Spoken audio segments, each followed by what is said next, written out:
Everyone healthy and tasty recipe channel सकलोके आदरणी जनाइছো। आशा करूँ सकलोৱে ভালেই আছে। আজি মই আপোনালোকলৈ এটা চিকেনৰ ৰেচিপি লৈ আহিছোঁ। হেয়া হৈছে অলপ বেলেগ ধৰণেৰে বনাব পৰা চিকেন পকৰা। आशा करूँ এই ৰেচিপিটো চাই আপোনালোকে ভাল পাব। তেনেহলে চাই লওঁ আহক এয়া বনাবলৈ আমাকনো কি লাগিব, কেনেকৈনো আমি বনাব পাৰোঁ চাওচোন আহক।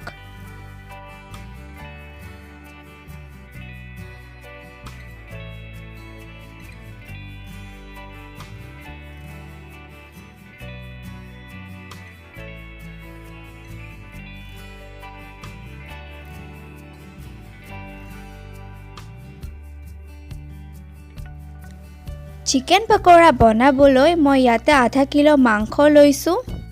स्वाद अनुसरी निमख दी लैसो।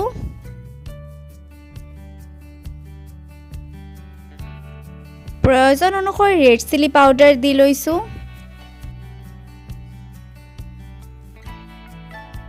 2 চামুচ ময়দা दी लैसो।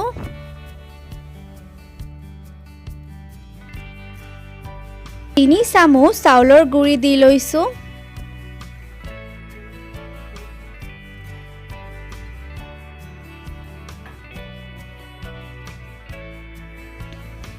आधा चामुच जालुकर गुड़ी दी लैसो।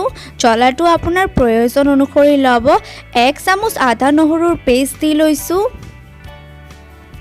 1 চামুচ ভিনেগাৰ दी लैसो। याते आपुनी नेमुर रस व्यवहार करिब पारे। 1 চামুচ मिठातेल दी लैसो। एतिया चिकेनखिनि भालदरे मेरिनेट কৰি ৰাখি দিব লাগিব आधा घंटार বাবে।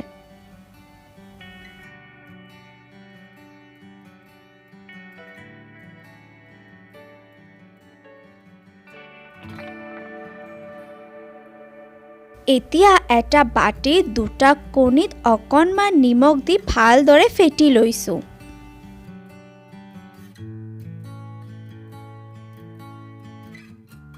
एतिया एटा प्लेटत 2 চামুচ ময়দা আৰু 1 চামুচ চাউলৰ গুড়ি दी लैसो।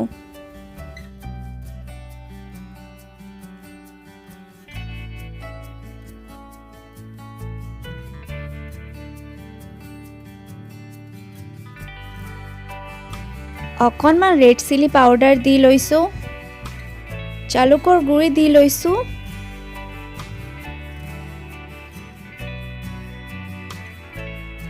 प्रयोजन अनुसरी निमख दी गोटेइखिनि भालदरे मिलाई लैसो।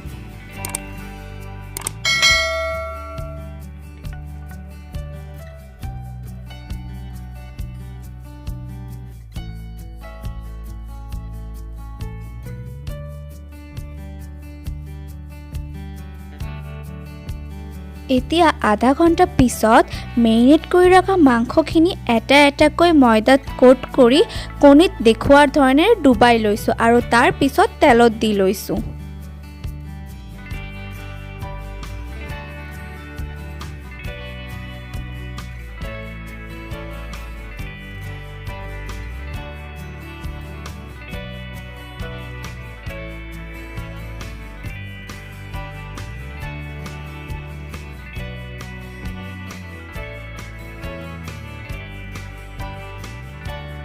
এইখিনিতে গেছৰ ফ্লেমটো আপুনি মিডিয়ামতহে ৰাখিব, নহলে ওপৰৰ পৰা মাংসখিনি পুৰি যাব আৰু ভিতৰৰ পৰা নিসিজিব।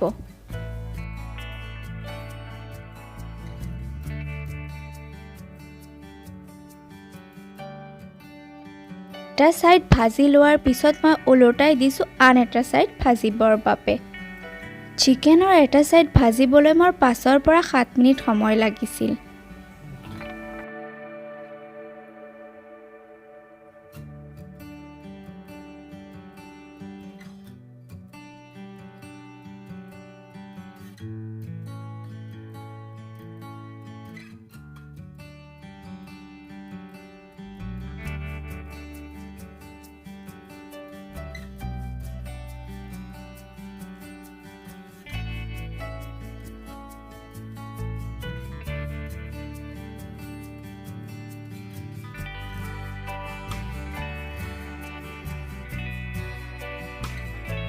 সেইদৰে মই চিকেনৰ দুটা সাইড ৰঙচুৱাকৈ ভাজি লৈছোঁ।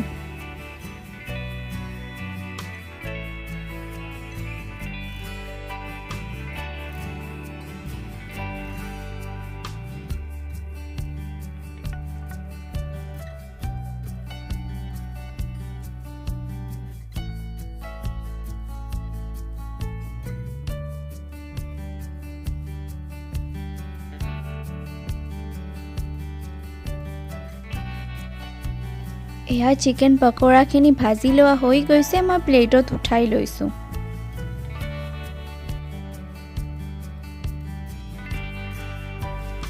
এয়া আমাৰ চিকেন পকৰা খাবলৈ ৰেডি। এই ৰেচিপিটো চাই যদি আপোনালোকৰ ভাল লাগে তেনেহ'লে অনুগ্ৰহ কৰি ভিডিঅ'টোত লাইক কৰিব আৰু মোৰ চেনেলটো ছাবস্ক্ৰাইব কৰিব আৰু কাষতে থকা ঘণ্টা বাটনটো টিপি অল কৰি দিব যাতে আহিবলগীয়া ভিডিঅ'সমূহৰ ন'টিফিকেশ্যন পাই থাকে। অনুগ্ৰহ কৰি ভিডিঅ'টোত লাইক আৰু শ্বেয়াৰ কৰিবলৈ নাপাহৰিব কাৰণ আপোনালোকৰ লাইক আৰু ছাবস্ক্ৰাইববোৰে মোৰ নতুন নতুন ভিডিঅ' বনাবলৈ উৎসাহ যোগায়। আজিলৈ ইমানেই। পুনৰ লগ পাম আন নতুন ৰেচিপিৰ সৈতে। ভিডিঅ'টো শেষলৈকে চোৱাৰ বাবে আপোনালৈ বহুত বহুত ধন্যবাদ।